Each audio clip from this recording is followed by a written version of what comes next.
जब तक ये तीन रूप आपके चित्त में विराजमान नहीं होंगे, भले ही आप मुरली मनोहर का दर्शन करो, भले ही आप पांडुरंगा का दर्शन करो, भले ही आप पौढ़ानाथ का दर्शन करो, भले ही आप जिसमें आपकी रुचि उनका दर्शन करो, भले ही आप श्री झूलेलाल जी का दर्शन करो, जब तक ये तीन रूप आपके चित्त में व्यवस्थित नहीं होंगे, आप उस वास्तविक रूप का अनुभव नहीं कर पाओगे। बल्कि ये तीन रूप नहीं है, जैसे किसी किसी को देखने का नजरिया होता है ना, सब लोग ध्यान से सुनना। जैसे गुरु को देखने के लिए श्रद्धा की नजर चाहिए, छोटे बालक को देखने के लिए वात्सल्य की नजर चाहिए,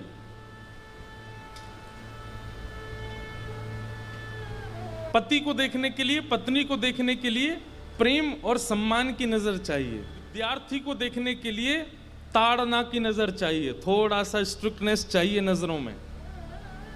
ऐसे ही ठाकुर जी को देखने के लिए तीन नजरिया चाहिए, और वो हैं सत्य, चैतन्य और आनंद। बहुत ध्यानपूर्वक सुनिएगा। हर बार ठाकुर जी कोई नई कृपा से नया भाव प्रकट करवाते हैं इस श्लोक का, आप लोग ध्यान से सुनो। सबसे पहला सत्य। ठाकुर जी सन्मुख आते ही आपको सत्य भाव रखना पड़ेगा, नहीं तो सब व्यर्थ है, समय की बर्बादी है। मंदिर जाना, कथा में जाना, स्थान पर जाना, दरबार में जाना और बिना सत्य की दृष्टि के जाना, वो समय की बर्बादी है। आपको ये विश्वास रख के तो जाना पड़ेगा कि ये परम सत्य है और यही एकमात्र सत्य है। सत्य।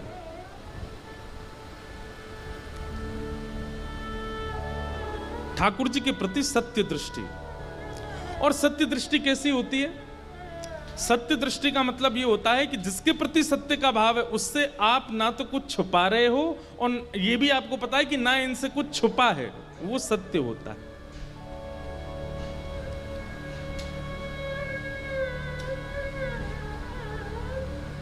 तुम जानत सब अंतर्यामी, तुम जानत सब अंतर्यामी, करणी कछु ना करी, करणी कछु ना करी, मोरी राखो लाज हरी, मोरी राखो लाज, मोरी राखो लाज हरी, मोरी राखो लाज हरी। तुम जानत सब अंतर्यामी। आप सब जानते हो नाथ, मैं क्या बताऊं और क्या छुपाऊं, सब पता है। इस स्वीकारीकरण को सत्य स्वरूप कहते हैं। एक बार को हम ठाकुर जी के सन्मुख या अपने गुरुजनों के सन्मुख जाकर के जब जिज्ञासा प्रकट करते हैं ना, तो वह भी एक प्रकार का यह है कि क्या आपके चित्त में सत्य भाव नहीं है कि इनको पता होगा। ठीक है, भले ही उन्होंने कुछ कहा नहीं, उन्होंने कुछ किया नहीं, वो ऐसे ही खड़े रहे, लेकिन फिर भी ये विश्वास मान के जाओ कि इनको सब पता है और कुछ मत कहो। सत्य जहां होता है वहां मौन रहा जाता है, वहां बोला नहीं जाता। असत्य जहां होता है वहां बोला जाता है, वहां प्रस्तुतिकरण किया जाता है। हम श्री राधा रमण जी के दर्शन करने के लिए गए तो राधा रमण जी की रूप झांकी को देख करके, बल्कि मैं तो ऐसा कहूं कि जहां याद रहा कि मेरे जीवन में क्या चल रहा है, मुझे राधा रमण जी से क्या मांगना है, वो दर्शन का विधान ही नहीं है। सोच करके गए थे, लेकिन जैसे ही मंदिर में प्रवेश किया, ठाकुर जी की रूप झांकी को देख करके भूल गए। ठाकुर जी इतने सुंदर बन के क्यों खड़े होते हैं मंदिर में? ऐसी मुकुट पहन के, ऐसी सिरपेज पहन के, ऐसे कुंडल पहन करके, ऐसी पीतांबरी पहन के, इत्र लगा करके, मालाएं पहन करके रतन सिंहासन पर क्यों विराजमान होते हैं? हमारे कष्ट सुनने के लिए? नहीं, ठाकुर जी इतना श्रृंगार करके खड़े इसलिए होते हैं कि तुम कष्ट सोच के आए लेकिन उन्हें देख के भूल गए, और उन्हें देख करके भी यदि याद रहा कि मेरा कष्ट क्या है, तो आप कान पकड़ के क्षमा मांग के बोलूं, आपने पाषाण को देखा था, आपने ठाकुर जी को नहीं देखा। ठाकुर जी को देखा होता तो भूल गए होते कि क्या था मेरा कष्ट, क्या था मेरी पीड़ा। अपने गुरुजनों के सन्मुख गए और वहां भी याद रहा कि मेरी पीड़ा क्या है, तो फिर गुरुजनों के पास नहीं, सामान्य किसी डॉक्टर के पास गए हो, क्योंकि डॉक्टर को नहीं पता होता कि आपको पीड़ा क्या, बताना पड़ता है, टेस्ट करवाने पड़ते हैं। पर जिसके प्रति सत्य भाव है वो परमात्मा तो सब जानता है, उसको क्यों बताना है?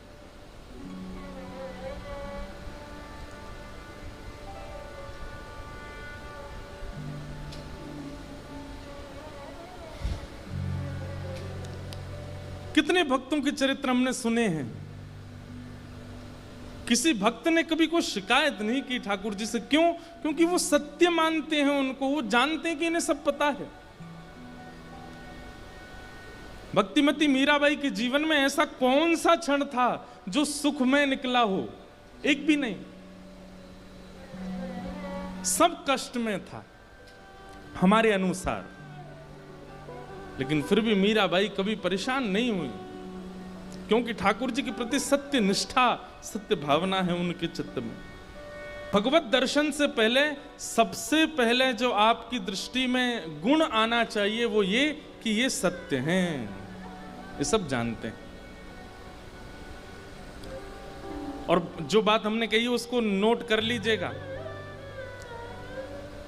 देखिए, सत्य कोर्ट में बैठे जज को नहीं पता होता, वो दो ही कपड़ों में मिलेगा आपको 365 दिन, काला और सफेद। श्रृंगार करके जज नहीं बैठता, श्रृंगार करके राधा रमण जी बैठते हैं, श्रृंगार करके राधा वल्लभ जी बैठते हैं, श्रृंगार करके कुंज बिहारी लाल बैठते हैं, श्रृंगार करके हमारे ठाकुर गिरधर लाल बैठते हैं। अरे उनके श्रृंगार का थोड़ा तो मान करो। ये तो वही बात हो गई कि दुल्हा बना कोई पहली बार और जैसी घोड़ी पर बैठा आप उसके पास गए, सब तो नाच रहे थे लेकिन आप जाके भैया मेरी बात सुनो, मेरी बात सुनो। उसने नीचे कान की घोड़ी पे बैठा बेचारा, क्या बात है, मुझे 5 लाख रुपए की जरूरत है, दे दोगे थोड़े से? अरे भाई अभी तो तू देख ले, मैं कहाँ दुल्हा बना बैठा हूं, तू मुझसे 5 लाख रुपए की याचना करता है। कोई दुल्हा बना, आप उसके पास, अरे भाई सुनो सुनो सुनो, क्या हो गया? मुझे बुखार आ रहा है बहुत तेज। अरे तो भाई दवाई ले ले, मैं दुल्हा हूं, मुझे क्यों छेड़ रहा है? ठाकुर जी तो हमारे रोज दुल्हा बनते हैं। जाओ राधा वल्लभ लाल, श्री राधा वल्लभ जी रोज दूल्हा बनते, रोज सेहरा पहन के बैठते हैं। रोज मंदिर में जाओगे, राधा वल्लभ जी के मंदिर में लिखा होगा आज ब्याहुला है, ठाकुर जी का आज ब्याह हो रहा है। और आप क्या कह रहे हो? हे नाथ, मेरी कॉर्पोरेट में जॉब लगी, मेरे को मजा नहीं आ रहा उसमें, कुछ और मेरे को करवा दो। ठाकुर जी कहेंगे बावड़े, हम दुल्हा बने बैठे हैं, तेरी तू जॉब की बता रहा अपनी हमको। अरे रूप देखो, स्वरूप देखो, उनका ऐश्वर्य देखो, उनकी सुंदरता देखो, उनका श्रृंगार देखो, उसके आगे कोई कैसे याद रख सकता है कि मैं क्या सोच के आया था?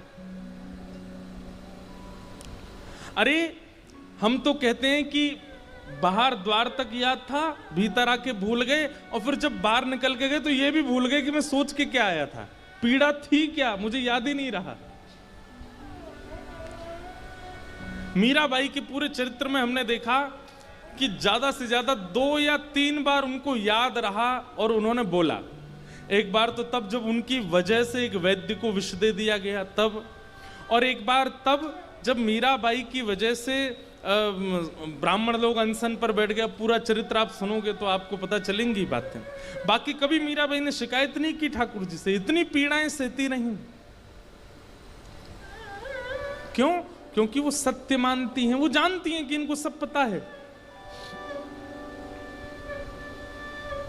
वो जानती हैं कि ये सब जानते हैं। तो भगवत दर्शन में सबसे पहले नजरिया कैसा होना चाहिए? सत्य का। हमारी बात मान लीजिए, हम तो कथाएं कहते रहते हैं और चीख चीख के सब जगह बता के जाते हैं, मानना ना मानना, करना ना करना आपके ऊपर है। कुछ दिन ठाकुर जी के दर्शन करो, कुछ मत कहो, केवल देखो, केवल दर्शन करो। आप अनुभव करेंगे कि सब अपने आप व्यवस्थित हो जाएगा, क्योंकि ठाकुर जी को पता है कि आपको उन पर विश्वास है। सत्य सबसे पहला। दूसरा, ठाकुर जी के प्रति चैतन्य भाव रखो। चैतन्य भाव का मतलब क्या है? सब लोग इधर देखो, ध्यान से सुनो। चैतन्य भाव का मतलब है कि वो केवल मंदिर में नहीं है, वो सब जगह है। हाँ, ये बात है कि उनसे मिलना है, उनको देखना है प्रत्यक्ष, तो आप मंदिर में जा रहे हो। बाकी मैं क्या कर रहा हूं, क्या खा रहा हूं, क्या पी रहा हूं, ये सब उनको दिखता है और वो सब जगह मेरे साथ विद्यमान है। ये चैतन्य भाव है। हमारे वृंदावन में एक महाराज जी थे, वो कभी बिहारी जी दर्शन करने नहीं जाते थे।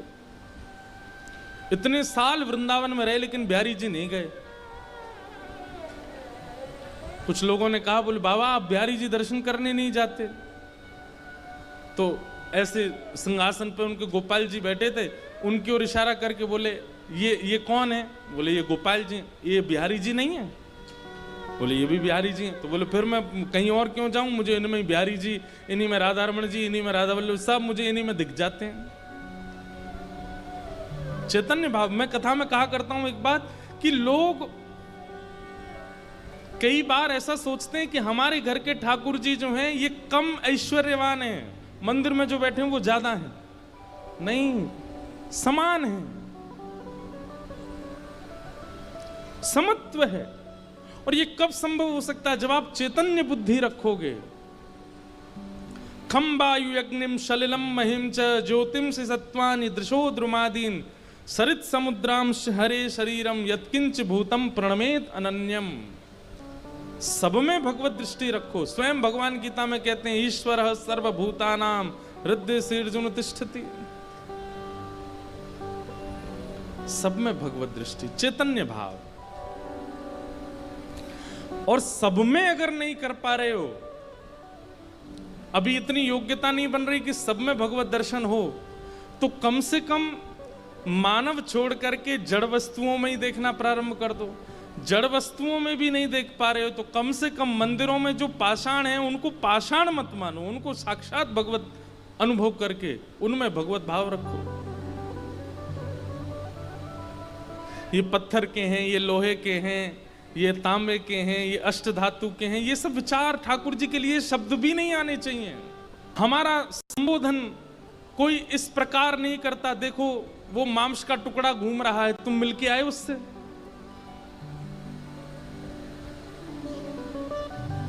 अरे भैया आप यहां सीधे चले आए, बाहर एक कंकाल मिला होगा आपको, उससे मिले थे आप? बाहर एक कंकाल खड़ा है, वो सब लोगों को कथा में जाने का मार्ग बता रहा है, उससे मिले? आप कहोगे कंकाल नहीं है महाराज जी, एक आदमी खड़ा है। क्यों? उसमें कंकाल नहीं है तो सही, लेकिन हम उसको मानव ही मानते हैं, हम उसको जीवित ही मानते हैं, उसको उसके नाम से ही जानते हैं। और नाम नहीं पता तो भी मानव ही कहते हैं, कंकाल नहीं कहते, अस्थि नहीं कहते, मांस नहीं कहते। फिर ठाकुर जी को पाषाण क्यों कहा जाता है? ठाकुर जी को मूर्ति क्यों कह दिया जाता है?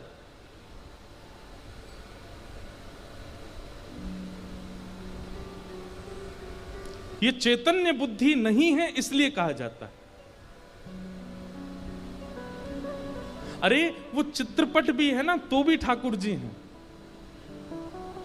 वो अष्टधातु के हैं तो भी ठाकुर जी हैं, वो मार्बल के हैं तो भी ठाकुर जी हैं, वो गुड्डा गुड़िया हैं तो भी ठाकुर जी हैं। कितने बालक ऐसे हमने देखे हैं, गुड्डा गुड़िया लिए घूमते हैं, ठाकुर जी के रूप स्वरूप के, उन्हीं का श्रृंगार करते हैं, उन्हीं को गोद में बैठाते हैं, उन्हीं को हृदय से लगाए रहते हैं।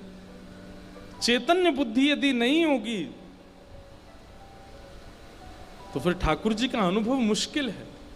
सबसे पहले सत्य दृष्टि, दूसरी चैतन्य बुद्धि ठाकुर जी के दर्शन में, और तीसरा है आनंद स्थिति। दुनिया के सामने रोइए, दुनिया के सामने चिल्लाइए, दुनिया के सामने चीखिए, दुनिया के सामने जो करना है करिए, पर जैसे ही ठाकुर जी के सामने जाते हो प्रसन्न हासारुड़लो चलो लसत, अत्यंत प्रसन्न मुद्रा में जाओ, अत्यंत आनंद के साथ जाओ, खुश होकर के जाओ। वहां पर उदास, हताश, निराश, रोते हुए नहीं जाना है ठाकुर जी के सन्मुख। भले ही ठाकुर जी के बिना रो लीजिए, ठाकुर जी के बिना कुछ भी स्थिति में रह लीजिए, लेकिन भगवत सन्निधि में तो प्रसन्नता, आनंद। सच्चिदानंद रूपाय विश्वोत्पत्त्यादि हेतवे, जो विश्व की उत्पत्ति करते हैं, पालन करते हैं, संहार करते हैं, तापत्रय विनाशाय श्री कृष्णाय वयं नुमः। ऐसे श्री कृष्ण को हम बारंबार प्रणाम करते हैं, नमन करते हैं, वंदन करते हैं। तो ये तीन बातें याद रखिएगा। आज के बाद भगवत दर्शन में सत्य दृष्टि, चैतन्य बुद्धि और आनंद स्थिति, इन तीन में ही भगवत दर्शन करना। हम जिससे बहुत प्रेम करते हैं ना, वो कई बार सामने आ जाता है तो हम भले ही पीड़ा में होते हैं, लेकिन उसको कैसा बताते हैं, नहीं हम बिल्कुल ठीक हैं, हम बिल्कुल आनंद में, कोई दिक्कत नहीं है। किसी प्रकार, जैसे मां,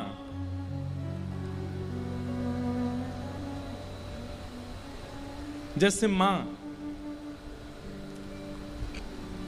अगर बेटा बहुत दिन बाद आता है और मां को दर्द है, सिर में दर्द है या बुखार है, कुछ भी है, आज बहुत दिन बाद बेटा आ रहा है, तो मां का स्वभाव कैसा होता है?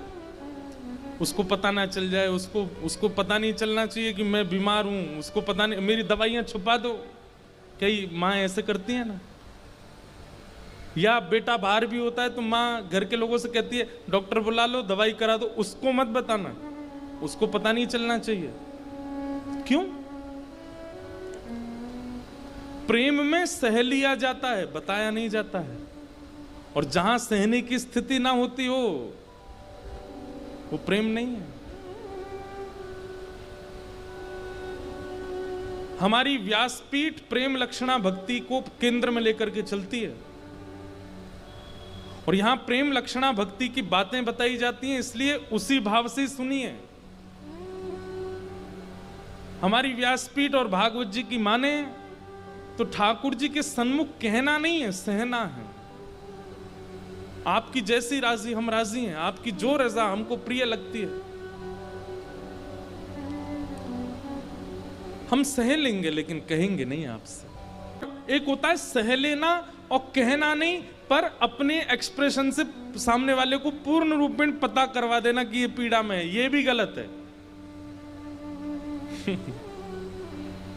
कई लोग ऐसे होते हैं, वो आपको बोलेंगे नहीं कि आपसे परेशान है, पर हरकतें ऐसी करेंगे कि आपको पता चल जाएगा कि आप परेशान हो। भोजन कर लो, मन नहीं है। चाय पी लो, इच्छा नहीं है। कुछ ठंडा पियोगे, नहीं, गला बैठा है। और बोल नहीं रहे कि आपसे परेशान है, लेकिन अच्छा थोड़ा घूमने चलोगे, मन नहीं है। सो लो थोड़ी देर, बोले नींद नहीं है।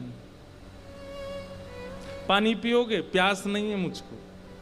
कुछ कहोगे, नहीं कुछ नहीं, बस।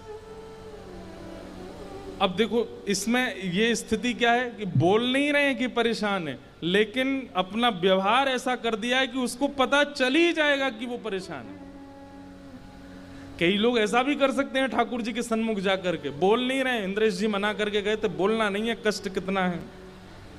पर मंदिर में जाके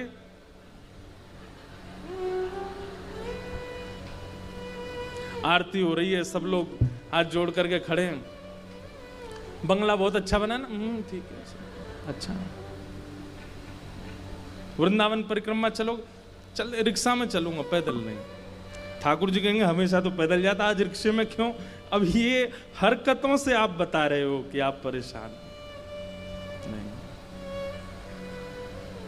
होना क्या चाहिए कि थे तो आप दुखी। ये प्रेम की एक सर्वोत्कृष्ट स्थिति है कि आप थे तो बहुत पीड़ा में, लेकिन जब सन्मुख गए, ऐसे आनंद में गए, ऐसे नाचते हुए गए, ऐसे उत्साह में गए, ठाकुर जी को पता ही नहीं चला कि आप परेशान हो। उस समय ठाकुर जी सोचने पर विवश हो जाएंगे कि मैं जानता हूं कि इसकी स्थिति क्या है, पर ये कितनी प्रसन्न मुद्रा में खड़ा है, ये कैसे नाच रहा है, कीर्तन सुन रहा है, कथाएं सुन रहा है, परिक्रमा लगा रहा है, दंडवत प्रणाम कर रहा है। कल रात्रि भोजन नहीं किया है इसने, आज सुबह नाश्ता नहीं मिला इसको, अभी रहने की व्यवस्था नहीं हुई है, वापस जाने के लिए किराया नहीं है इसके पास, लेकिन उत्साह देखो। ये उत्साह आवश्यक होता है। एक बालक अभी मुझे मिला नासिक में, मुझे तो बहुत अनुभव, मैं जो कथा में सुनाता हूं ना बातें, ये सब मुझे पता चलती हैं, तो मैं कहता हूं। एक बालक मिला अभी, वो बोला महाराज जी मैं गांव से कुछ रुपए थे मेरे पास, तो मैं पंढरपुर दर्शन करने चला गया। मैंने कहा फिर? बोले पंढरपुर दर्शन करने के लिए गए तो कुछ ऐसी योजना बनी कि उसका धन जो था वो पंढरपुर तक पहुंचते पहुंचते खत्म हो गया सारा। अब उस पर इतने भी नहीं है कि वो मंदिर में चढ़ा सके, इतने भी नहीं है कि वहां कुछ खा सके, इतना भी नहीं है कि वापस घर आ सके। बोले महाराज जी 50 रुपए बचे थे बस मेरे पास। तो बोले मैं तो बस इस विश्वास से गया था पंडरीनाथ सब मंगल करेंगे। बोले बिल्कुल चिंता नहीं थी, बिल्कुल टेंशन नहीं थी मन में, वापस कैसे जाऊंगा, क्या होगा। सोचा सब पंडरीनाथ भगवान आनंद कर देंगे, मुझे तो एक बार झलक दिख जाए। बोले लेकिन आप कथा में कहते हैं कि ठाकुर जी को जब पता चल जाए कि ये इसके पांव में लगी है तो रास्ता और दुर्गम बना देते हैं। ले अब चल के दिखा, एक तो तेरे पांव में लगी, ऊपर से गड्ढा और कर दिए रास्ता में। बोले मैंने कि फिर क्या हुआ? बोले महाराज जी मैं लाइन में खड़ा था दर्शन की, तो जैसे मंदिर में प्रवेश करने लगा, इतने में एक व्यक्ति आया, आकर के बोला वो दुकान दिख रही है? बोला हाँ वो मेरी दुकान है, वहां छोटे छोटे पंडरीनाथ भगवान हैं, विठल भगवान है। आज सुबह से मेरी कमाई नहीं हुई है, बोनी नहीं हुई है, आप एक ले लो। और बोले महाराज जी उस समय मन में ऐसा आवे कि स्वयं पंडरीनाथ कह रहे हैं कि मुझे ले चल, और मुझ पर पैसा ही नहीं है उनको देने का। और वो आदमी हाथ पकड़ के बोले मेरी सुबह से बोनी नहीं हुई है, एक ले जाओ ना आप। अब मैं उसको बोल रहा हूं कि भाई मेरे पास व्यवस्था नहीं है, मेरे पास घर वापस लौटने तक का भी धन नहीं है, मैं ठाकुर जी कैसे लूंगा? वो कह रहा है वो हम देख लेंगे, आप पे जितना हो उतना दे दो, लेकिन ठाकुर जी ले जाओ। मैंने कहा मैं दर्शन करके आता हूं फिर देखता हूं। बोले दर्शन करने गया तो दर्शन करके मैंने कहा हे पांडुरंगा मैं घर चला जाऊं यही बहुत बड़ी बात है, बाहर आपने एक व्यक्ति खड़ा कर दिया अपने स्वरूप के लिए, कैसे उसको क्या दूंगा, मेरे पास है ही नहीं। बोले महाराज जी हम मंदिर से निकल करके छुपके जा रहे थे, निकलने का प्रयास कर रहे थे वहां से कि वो देख ना ले। बोले मैं छुपके निकल गया, दूसरी गली में पहुंच गया तो वो सामने से आ गया, ये तुम कहां भागे जा रहे हो, तुम कह के गए थे ठाकुर जी लोगे, चलो मेरी दुकान पे। मैंने उसको कहा भाई तू मेरी जेब देख ले, मेरे पास कुछ नहीं है। तो बोला कितना है तुम्हारे पास? बोले 50 रुपया बचा है बस, लेकिन मेरे घर वापस जाने का भी किराया नहीं है मेरे पास। बोले वो सब हो जाएगा, आप मुझे 50 रुपए दो, ले जाओ ठाकुर जी। कहाँ ठाकुर जी 400-500 रुपए के स्वरूप आता होगा। बोले 50 रुपए के पीछे पड़ गए, बोले दो ले जाओ। बोले मुझ में भी लोभ आ गया, मैंने कि 25 में ही दे दो जब 50 में दे रहे हो तो 25 में ही दे दो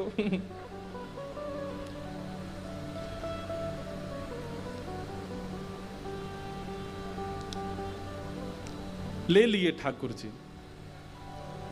बोले महाराज जी ठाकुर जी लेकर के मैं हृदय से लगा करके बस स्टैंड की तरफ सोच तो रहा हूं कि जाऊं, पर है ही नहीं व्यवस्था। लेकिन एक बार भी मन में ऐसा नहीं आया कि कहूं ठाकुर जी से कि कोई व्यवस्था करो। बोले बस स्टॉप पहुंच गए, हमारे गांव जाने वाली बस आ गई सामने।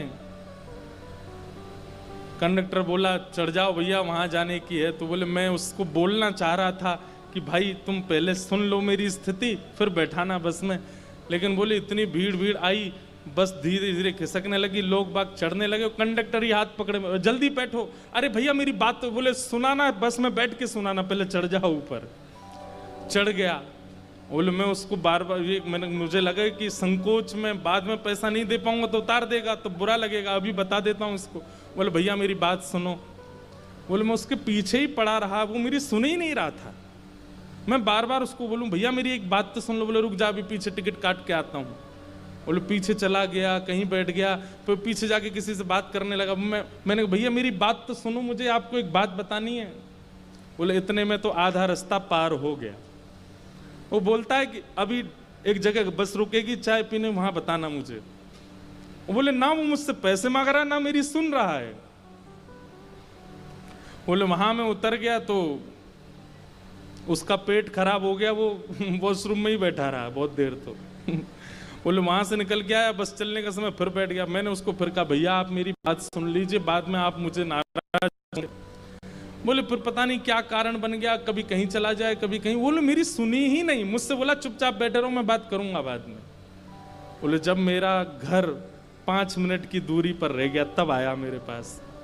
अब बताओ क्या कह रहे थे तुम? भैया मैं ये कह रहा था मेरे पास बस 20 रुपए पड़े हैं और बस की टिकट 200 रुपए की है, मैं देने लायक स्थिति में नहीं हूं। वो तुरंत बोलता है, बोले तुम चढ़े क्यों बस में? बोले मैं तो मना कर रहा था, आप ही चढ़ा ले गए। बोले फिर वो ड्राइवर से बोलता बस रोको इसको, उतार दो यहीं पे। बोले जहां उतारा था वहीं मेरा घर था पास में। बोले उतर के मैं घर पहुंच गया प्रेम से। मैंने कहा भाई तुम्हारी जय हो। ऐसे ठाकुर जी। अब वो रोवे सो रोवे बताते बताते और अपनी स्थिति कहते, ऐसे ठाकुर जी। इसलिए इनको केवल आप बातें मत समझा कीजिए कि बस कोई आया मंच पर बैठ करके सुना के चला गया।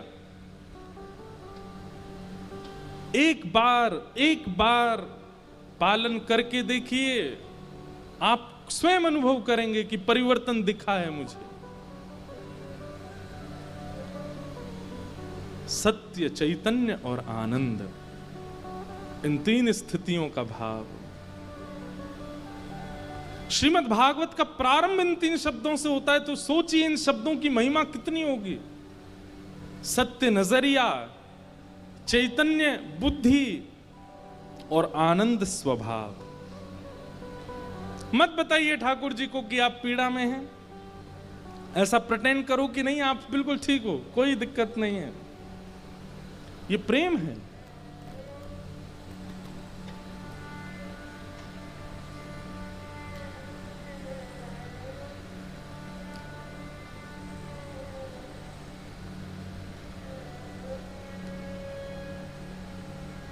न कोई शिकायत नहीं कोई अर्जी, कर लो करा लो प्रभु जो है तेरी मर्जी। सुख दो या गम जो भी प्रेम से सहूंगा, जहां ले चलोगे वहीं मैं चलूंगा।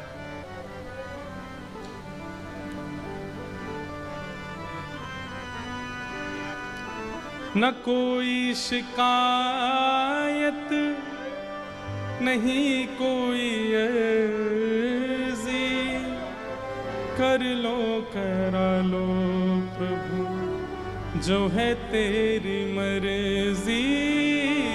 न कोई शिकायत नहीं कोई अर्जी, कर लो करा लो जो है तेरी मर्जी। सुख दो या गम जो भी, सुख दो या गम जो भी, सुख दो या गम जो भी, सुख दो या गम जो भी, प्रेम से सहूंगा जहाँ ले चलोगे वहीं मैं चलूंगा। जहाँ ले चलोगे वहीं मैं चलूंगा। एक बहुत सुंदर भाव है, मुझे बहुत अच्छा लगता है। ओ मारा नटराजा थारो नचायो नाचूं रे, मारा नटराजा थारो नचायो नाचूं रे, मारा नटराजा थारो नचायो नाचूं रे, मारा नटराजा थारो नचायो नाचूं रे, ओ मारा गिरधर लाल थारो नचायो नाचूं रे, मारा थारो नचायो नाचूं रे। जा रंगरा कपड़ा पहरावे वैसो ही स्वांग बनाऊं। जा कपड़ा कपड़ा पहरावे वैसो ही स्वांग बनाऊं। जा रंगरा कपड़ा पहरावे तैसो ही स्वांग बनाऊं।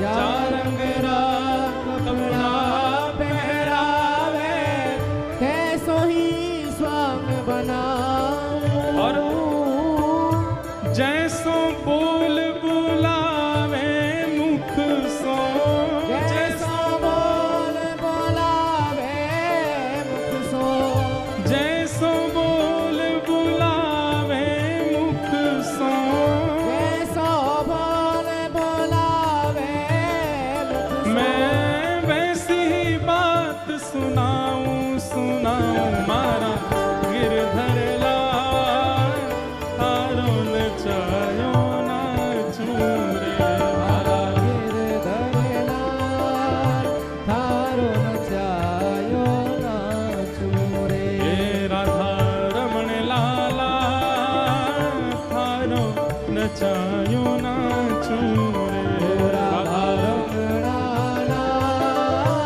करताल बजा के गाओ श्री राधा रमण लाल की।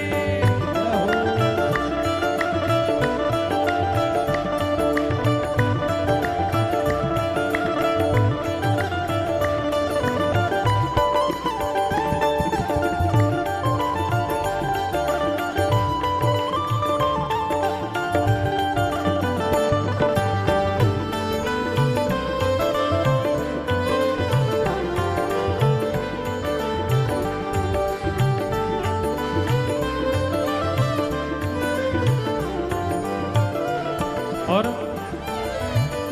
रूखा सूखा जो कछु देवे थारे ही भोग लगाऊं।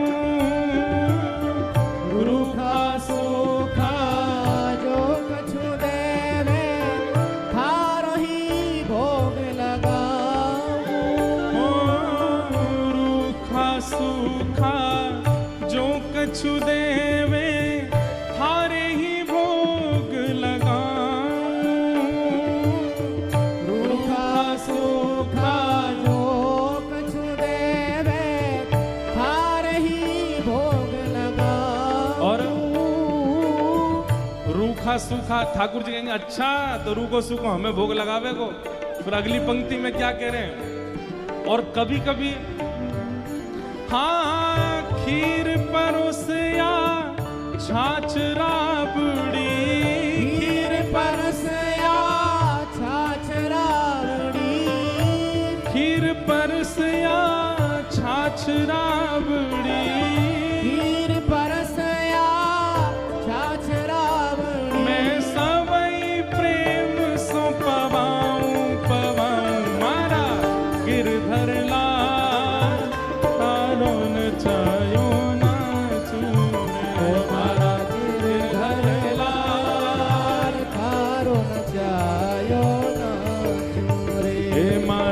नटराजा थारो नचायो नाचूं रे मारा राजा तारो नचायो और नाचूं।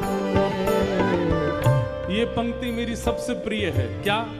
घर का प्राणी कहा न माने, मन मन खुशी मनाऊं।